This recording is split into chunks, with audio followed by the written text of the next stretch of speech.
खुर्जा पहुंचे बसपा के कोऑर्डिनेटर आकाश आनंद। गौतम बुद्ध नगर लोकसभा क्षेत्र के खुर्जा में आकाश आनंद जनसभा को किया संबोधित। आपको बता दें कि आकाश आनंद गौतम बुद्ध नगर सीट से प्रत्याशी राजेंद्र सोलंकी और बुलंदशहर सीट के प्रत्याशी गिरीश जाटव के लिए वोट मांगी।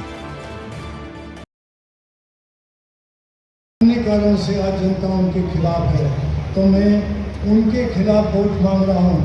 और ये चुनाव राजेंद्र सिंह सोलंकी का शर्मा का बन गया है, इसलिए कि तीसरा कैंडिडेट, मैं कैंडिडेट की आलोचना नहीं कर रहा हूँ, खुद ही कैंडिडेट को किसी अखाड़े में पहलवान उतारा, और जब पहलवान ने कुश्ती लड़ने की तैयारी करी तो समाजवादी ने कहा यार तुम कमजोर पड़ते हो, आ जाओ, तो सच भी ना कर पाता जी। उसके बाद में दूसरा पहलवान उतार दिया बना, उसने कहा यार ये तो उससे भी कमजोर है, इससे तो पहले ही अच्छा है, तो समाजवादी ने तो खुद ही अपनी हार मान ली, दो पहलवान उतार के अखाड़े से वापस ले लिए, फिर उसको लड़ा दिए पहले वाले को। तो मेरी लड़ाई जय भीम, सलाम व नमस्कार।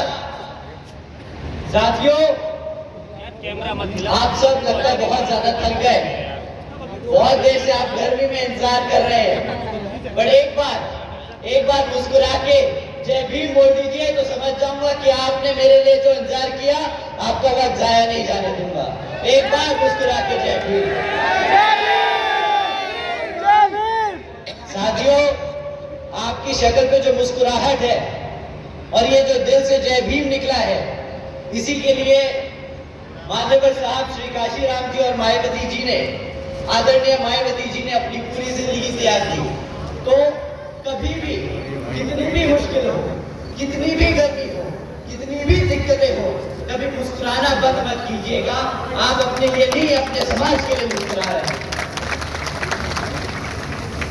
साथियों, आज आप सब इतनी बड़ी संख्या में यहाँ मौजूद हैं, हमारी माताएं बहनें, हमारे बड़े बुजुर्ग और हमारे युवा साथी, आप सब जो आज इतनी बड़ी संख्या में यहाँ मौजूद हुए हैं, हम सबको सुनने के लिए मैं आप सभी का तहे दिल से धन्यवाद करना चाहता हूँ। साथियों, इससे पहले मैं अपनी बातें आप लोगों के बीच में रखूं, मैं बहुजन समाज पार्टी की राष्ट्रीय अध्यक्ष, मैं उत्तर प्रदेश की 4 बार मुख्यमंत्री, मैं पूर्व सांसद आदरणीय बहन कुमारी मायावती जी को तहे दिल से धन्यवाद व उनको नमन करता हूँ, जिन्होंने अपनी पूरी जिंदगी बांसे डीएस बोर्ड व बीएसपी के जन्मदाता एवं संस्थापक मान्यवर साहब श्री काशी राम जी के बताए हुए रास्ते पर चलकर परम पूज्य बाबा साहब डॉक्टर भीमराव अंबेडकर जी के मानवतावादी व आत्मसम्मान एवं स्वाभिमान के मूवमेंट के लिए समर्पण करने, तो बहन जी का और मान्यवर साहब श्री काशी राम जी का मैं दिल से नमन करता हूँ। साथियों, उत्तर प्रदेश जैसे विशाल व महत्वपूर्ण राज्य के 4 बार में बीएसपी की सरकार बनाकर खासकर बहुजन समाज के लिए ऐसी मिसाल जिससे प्रेरणा लेकर करोड़ों लोग यहाँ सामाजिक परिवर्तन व आर्थिक तरक्की के मिशनरी कार्य में जुड़े हुए। इतना ही नहीं, बल्कि मैं खुद उनके इस नेतृत्व से प्रेरित होकर बीएसपी मूवमेंट से जुड़ा हूं और उनके पदचिन्हों पर चलकर उस मिशन दायित्व कार्य व फर्ज को पूरा करने की पूरी कोशिश करता रहूंगा, जिसके लिए बहुजन समाज के मसीहा परम पूज्य बाबा साहब डॉक्टर भीमराव अंबेडकर जी ने अपना आजीवन कड़ा संघर्ष करते करते निकाल दिया। साथियों, हमारी पार्टी के लिए पिछले कुछ समय से विरोधी पार्टियां बहुत सारे प्रोपेगेंडा, बहुत सारे टाइप की अफवाहें फैलाते आए ताकि हमारे कार्यकर्ताओं का, हमारे कैडर का मनोबल टूट सके। परंतु मैं उनमें से एक बहुत महत्वपूर्ण चीज के ऊपर आज आप सबके सामने बात रखना चाहूंगा। इस बात से कुछ लोगों को दिक्कत होगी, इस बात से कुछ लोगों को लगेगा कि ये भैया को मंच पे नहीं बोलना चाहिए, परंतु आज मैं अपने लोगों के बीच में हूँ, तो मैं आज अपनी बात रखते वक्त बिल्कुल भी हिचकिचाऊंगा नहीं। साथियों, कुछ पार्टी विरोधी लोग हमारे कैडर, हमारे कार्यकर्ताओं के बीच में जाकर बोलते हैं कि भाई बसपा पिछले कुछ सालों से इसलिए नहीं तरक्की कर पा रही क्योंकि वो किताबों की बोझ में दबी। साथियों, जो ये बोलते हैं उनको आज हम जवाब देना चाहेंगे। साथियों, आप लोगों ने इलेक्टोरल बॉन्ड्स के बारे में सुना होगा। अगर आप लोगों ने न्यूज में इलेक्टोरल बॉन्ड्स के बारे में नहीं सुना तो मैं आज आपको उसके बारे में 2 बातें बताता हूं और कैसे ये किताबों के बारे में उससे जुड़ती है। साथियों, पिछले 6 सालों में करीबन 25 राजनीतिक दलों ने तकरीबन 16,500 करोड़ रुपए बड़े बड़े धरना सेठों की कंपनियों से इन इलेक्टोरल बॉन्ड्स यानी चंदे के रूप में अपनी पार्टियों में लिया। साथियों, इन 25 राजनीतिक दलों में बीजेपी, कांग्रेस, समाजवादी जैसी पार्टियों के नाम, परंतु इस पे एक पार्टी का नाम नहीं। क्या आप जानते हैं वो कौन सी पार्टी है जिसका नाम इस इलेक्टोरल बॉन्ड्स में नहीं है? साथियों, ये आप जानते हैं बीएसपी केवल यहाँ उत्तर प्रदेश में ही नहीं बल्कि पूरे देश में बड़े बड़े पूंजीपतियों से पैसा लेकर नहीं बल्कि अपने कार्यकर्ता, अपने कैडर, अपने समर्थकों के तन मन और धन से ये अपने इलेक्शन लड़ती आएगी और आगे भी लड़ती आएगी। तो साथियों, ये उनको मुंहतोड़ जवाब है, ये उनको सबूत है जो आपसे बोलते हैं कि हाथी का किताबों के बोझ में दब रहा है, वो 2 बोझ में नहीं दब रहा। ये पार्टी अपने कार्यकर्ताओं के धन से चलती है। कार्यकर्ता इसको अपना कर्तव्य समझता है कि अगर अपनी मूवमेंट को चलाना है तो वो अपने दिल से धन देता है इस पार्टी को चलाने के लिए।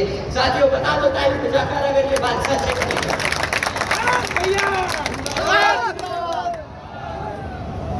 अब साथियों, लोगों को बुला कर आपसे वोट मांगने का काम करेंगे, परंतु आपको इस बारी उनको वोट डालने से पहले और उनको आपने अपने बीच में आने से पहले उनको एक काम देना है। उन्हें बोलना है कि इससे पहले हम तुम्हारे मंच पे तुम्हारी मीटिंग में आके तुमसे तुम्हारी बात सुने, हमें पिछले 10 साल का हिसाब दो, हमें पिछले 5 साल का हिसाब दो। साथियों, कभी भी चुनाव आने वाले 5 साल के वादों पे नहीं, अब आने वाले पिछले 10 साल के रिकॉर्ड पे लड़ा जाना चाहिए।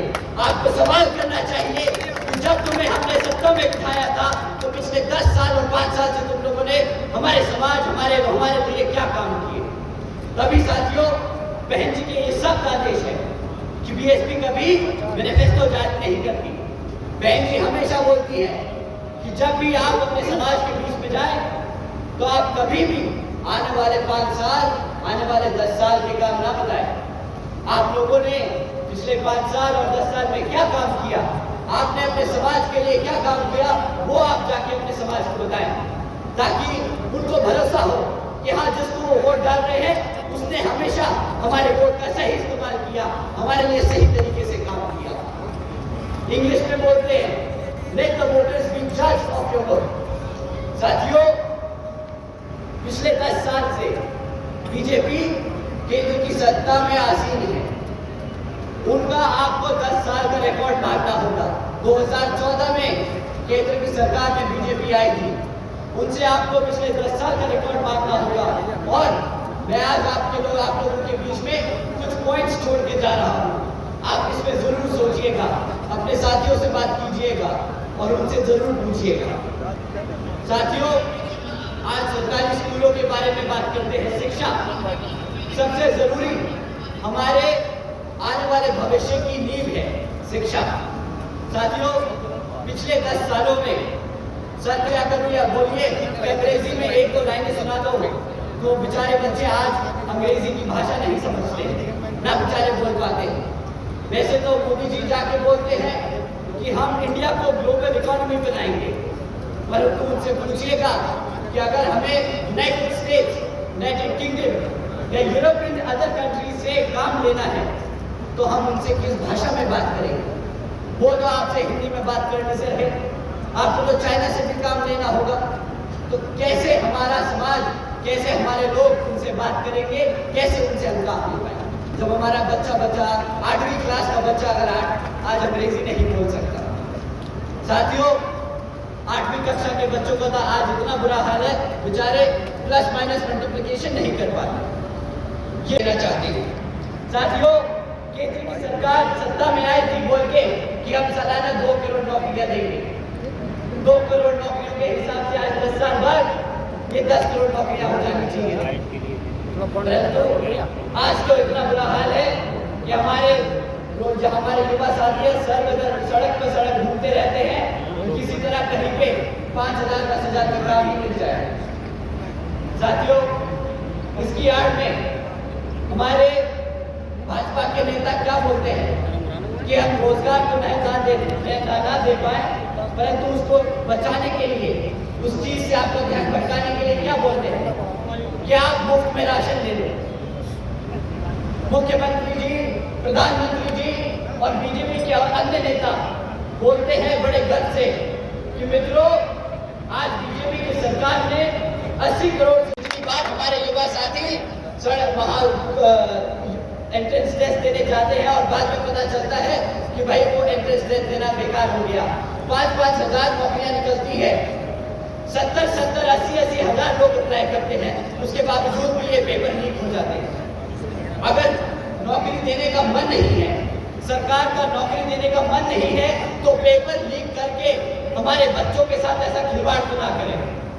साथियों, इसके साथ साथ जहां पर नौकरी निकल भी जाए तो वहां पे इतना बुरा हाल, वो कहती है कि हम इंडिया को एक डिजिटल इकोनॉमी बनाएंगे, परंतु आज साथियों सरकारी स्कूलों में 65% ऐसे स्कूल हैं जहां पे आज तक एक कंप्यूटर तक नहीं लगा, और 35% उनमें से ऐसे स्कूल हैं जिसमें सिर्फ एक इंटरनेट कनेक्शन है। साथियों, जब आपके बच्चे कंप्यूटर चलाना नहीं जानेंगे, जब उन्हें इंटरनेट की व्यवस्था नहीं होगी, तो कहां से वो सीखेंगे डिजिटल इंडिया, कहां से वो सीखेंगे नई टेक्नोलॉजी के बारे में? साथियों, केंद्र की सरकार ने बहुत बड़े वादे दिए थे आपको, बहुत बड़ी बातें करी थी कि हम अपने बच्चों को किस तरह से पढ़ाएंगे, उन्हें किस तरह से एक उज्जवल भविष्य देंगे, परंतु जो आपके बच्चों की शिक्षा के साथ ही खिलवाड़ करता आ रहा है, वो क्या ही आपके भविष्य की बात करेगा। साथियों, ये कोई छोटी बात नहीं है। अगर कोई आपके बच्चे की शिक्षा से खिलवाड़ कर रहा है, वो कोई छोटी बात नहीं है। नौकरी कैसे मिलेगी? अगर नौकरी नहीं मिलेगी तो बेचारा कमाएगा कैसे? वो फिर से जहां से आप लोग उठे हैं वहीं पे आके जाकर खड़ा हो जाएगा। आप लोगों ने कड़ी मेहनत करके वो मजदूरी से उठे हैं, परंतु ये लोग आपके बच्चों को फिर मजदूर बनाना चाहते हैं। साथियों, ये वक्त है उनसे सवाल करने का कि पिछले 10 साल में तुमने हमारे बच्चों को मजदूर बनाने का काम किया है, ना कि एक उज्जवल भविष्य देने का। साथियों, किसी भी कारण अगर बच्चा पढ़ लिख जाए, कितनी भी मुश्किलों से पास हो जाए, अगर वो किसी तरह पास हो जाए, तो नौकरियों के हाल इतने खराब हैं कि मैं आपके सामने 3-4 फैक्ट्स रखूंगा, आप समझ जाएंगे कि यहाँ पे युवा कितना परेशान है। साथियों, आज 3 में से 1 ग्रेजुएट युवा बेरोजगार घूम रहा। यहाँ पे कितने मेरे युवा साथी हैं जिनके पास नौकरी नहीं? एक बार हाथ उठा के बोले। पूरा पंडाल खाली हो गया। साथियों,